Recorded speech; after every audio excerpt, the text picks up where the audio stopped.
Terima kasih telah menonton video ini. Jangan lupa dukung channel kami dengan mengklik tombol subscribe, like, dan komen ya. Barakallahu fiikum.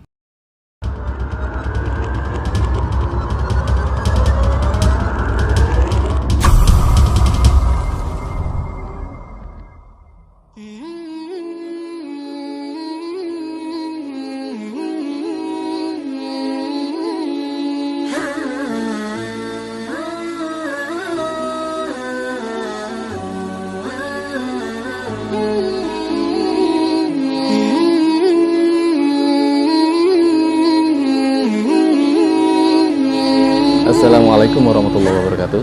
Alhamdulillahirrahmanirrahim. Assalatu wassalamu ala asyrafil anbiya'i wal mursalin nabiyina Muhammadin wa ala alihi wa sahbihi ajma'in wa ba'd. Hai guys, balik lagi bareng Ane di Hijrah Station. Dan kali ini masih di pagi yang cerah, masih di tempat yang sama seperti yang kemarin di video sebelumnya. Hari ini hari yang tinggal menghitung beberapa hari lagi. Tinggal beberapa hari lagi kita menyudahi Ramadan ini. Dan ada satu hal yang tentu bisa kita aplikasikan dalam diri kita semua saat Ramadan telah usai atau menjelang usai, yaitu introspeksi diri. Introspeksi diri itu ada beberapa tahapan. Yang pertama, introspeksi diri atau muhasabah yaumiyah, yaitu introspeksi setiap hari, setiap kita menjelang tidur, sebagaimana yang dilakukan oleh Umar bin Khattab radhiyallahu anhu. Ketika menjelang tidurnya, beliau menghitung-hitung setiap dosanya, lalu mencambuk kakinya sebanyak dosa yang dia lakukan. Masya Allah, begitu lembutnya hati Umar. Di sisi yang lain, beliau mempunyai jiwa yang garang terhadap orang-orang yang kafir, orang-orang yang menentang Islam. Tapi di satu sisi ada kelembutan hati beliau.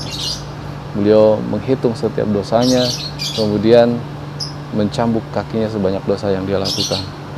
Dalam biografi Umar bin Khattab radhiyallahu anhu itu digambarkan dalam wajahnya terlihat ada seperti garis dari kedua matanya ke bawah.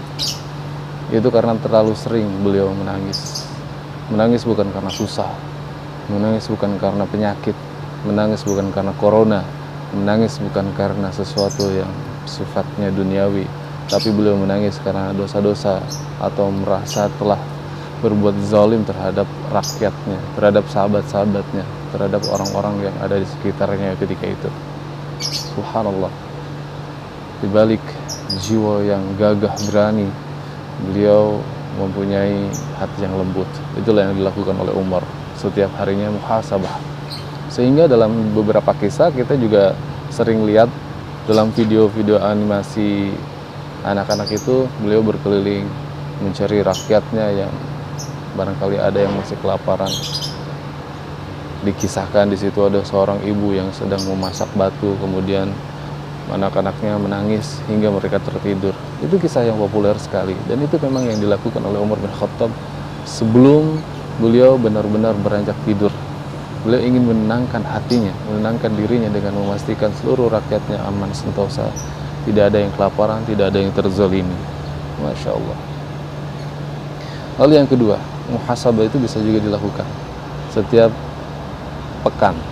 Muhasabah usbu'iyah, setiap pekan di hari Jumat. Hari Jumat kita tahu hari yang mulia, hari yang penuh dengan keberkahan, hari yang penuh dengan maghfirah, hari yang di situ banyak sekali kesempatan-kesempatan kita untuk mendapatkan pahala sunnah di hari Jumat. Ada pahala-pahala yang khusus atau amalan-amalan khusus yang kita bisa dapatkan pahalanya khusus di hari Jumat itu. Dan yang terakhir adalah muhasabah sanawiyah, muhasabah tahunan atau introspeksi diri tahunan. Dan inilah saatnya kita mengintrospeksi diri kita menjelang Idul Fitri, menjelang hari yang fitri.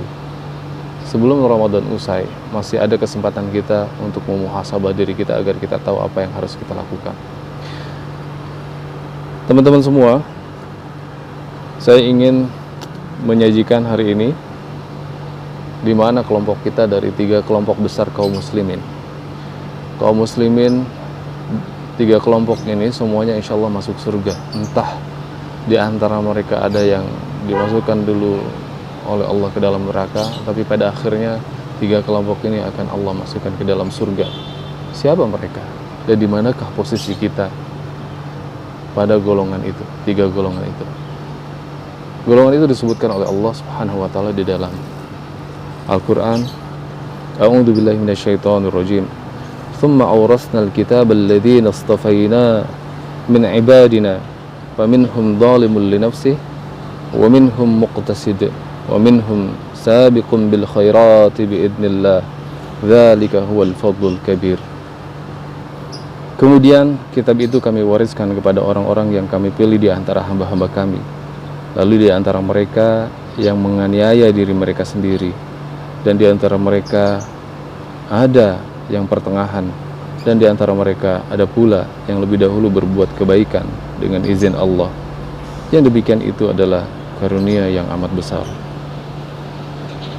Teman-teman semua, jelas dalam ayat ini ada 3 golongan yang tentu ini menjadi bahan penting untuk kita mengintrospeksi diri kita. Yang pertama, Allah mengklasifikasikan golongan kaum muslimin dengan atau pada golongan yang pertama.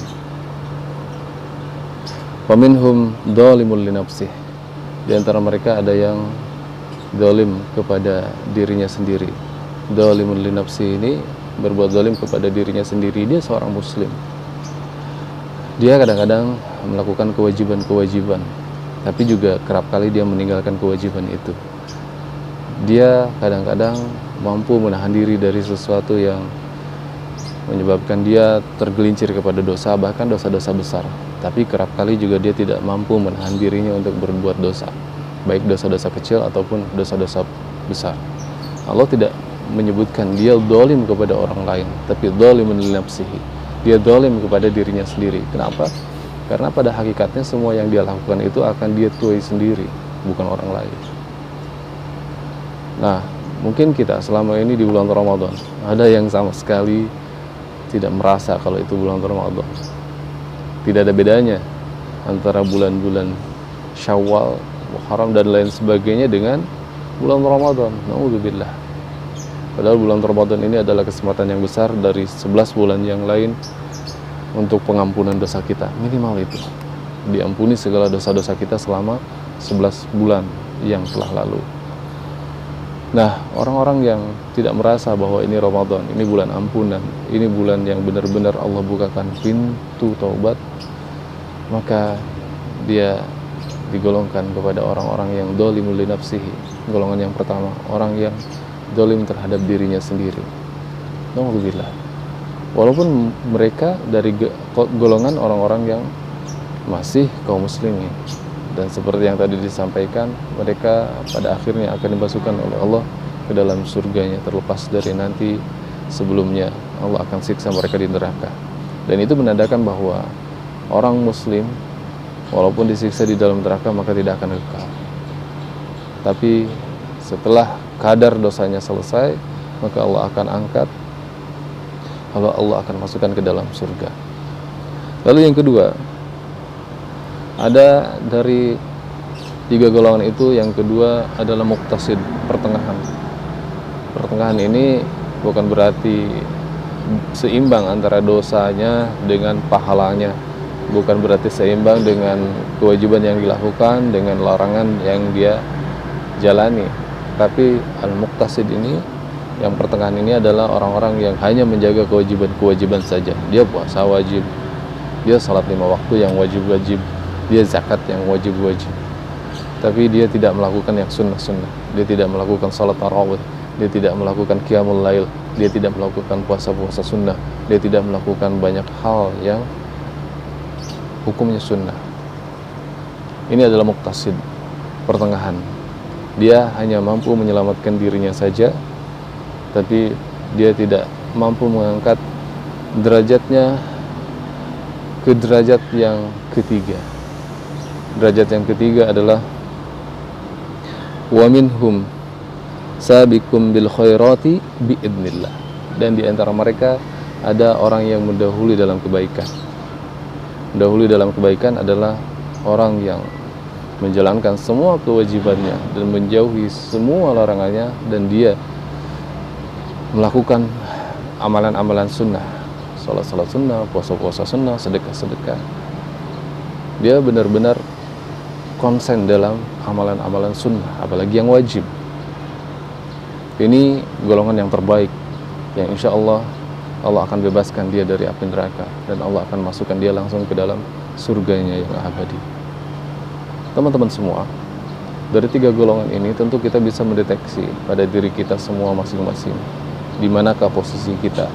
Apakah yang pertama, orang yang dolim terhadap dirinya sendiri, atau yang kedua, orang yang pertengahan, dia melakukan yang wajib-wajib saja tapi meninggalkan yang sunnah, atau yang ketiga, dia melakukan semua perintah Allah baik yang wajib ataupun yang sunnah, dan dia meninggalkan seluruh larangan Allah, baik dosa-dosa besar apalagi kecil.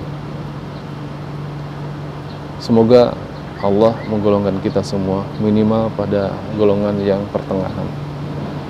Kalau kita merasa diri kita masih pada golongan yang pertama, yang dolim terhadap diri kita sendiri, semoga Allah memberikan kita kesempatan untuk terus berbuat atau meminta ampun, berbuat amal-amalan yang terbaik di sisa-sisa usia kita. Lalu ketika Allah mentakdirkan kita golongan yang kedua, maka semoga Allah mengangkat kita ke derajat atau ke tingkatan kaum muslimin yang ketiga, yaitu orang-orang yang melakukan seluruh perintah Allah, baik yang wajib ataupun yang sunnah, seluruh yang dicintai oleh Allah dan Rasulnya. Teman-teman semua, semoga yang sedikit ini bermanfaat untuk kita semua, dan tentu ini adalah nasihat khususnya untuk diri saya pribadi. Kalau dirasa bermanfaat, silakan like dan komen di ruang komen di bawah ini. Kemudian share ke teman-teman yang lain jika bermanfaat, dan yang belum subscribe silakan subscribe dan bunyikan loncengnya agar bisa mendapatkan pemberitahuan atau notifikasi saat ada video-video terbaru. Oke, jazakumullah khair. Assalamualaikum warahmatullahi wabarakatuh.